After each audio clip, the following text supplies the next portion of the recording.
if you heard my voice on the radio, where would you think I was from, if you had to guess?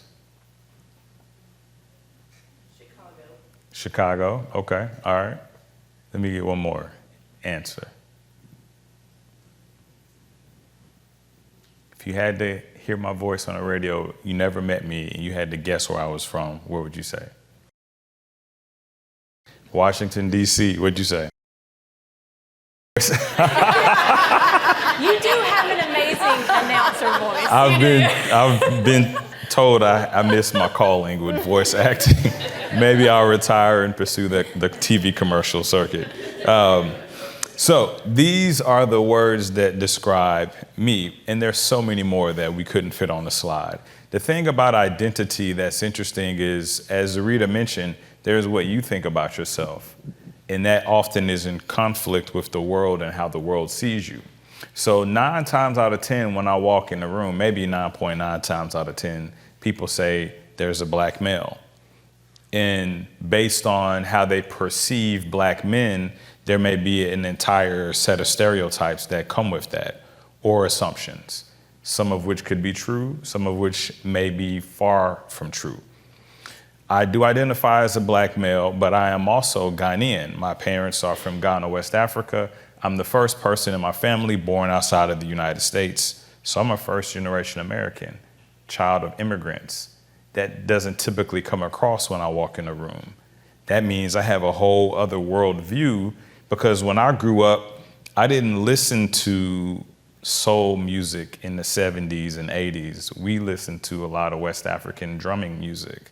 So when my peers talk about things such as black culture, sometimes I have to act like I know what they're talking about and then go Google it later, because I didn't necessarily have those experiences growing up, because I grew up with a different type of background, with a diverse background. In terms of the food we ate, everything that we experienced was Ghanaian. So my walk through the world is one of a black male who's also Ghanaian, and I look at the world based on those lenses.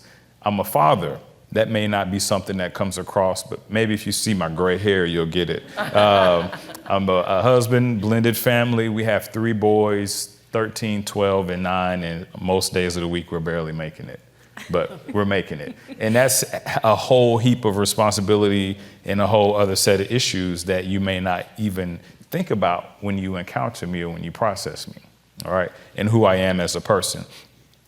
I did grow up in the South, so even though my accent sounds like DC or Chicago, I actually lived most of my life in Mississippi and Arkansas.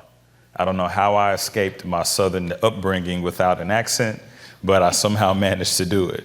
But that's just the world that I live in, and that's the world I came from. And being a child of African immigrants growing up in Arkansas and growing up in Mississippi deserves its own Lifetime movie, and we'll have that conversation later. It was interesting. I'll definitely say it was interesting. I'm an engineer, so I could geek out all day about electrical systems design, but that probably would bore most of you, so we won't go down that path. At some point, I changed my career to education because I love teaching, so I spent time in college campuses.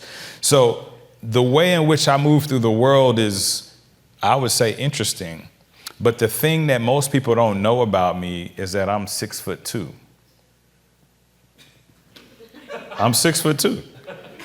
Now, I might look like I'm average height, like 5'8"3/4", but in my head, I'm 6'2".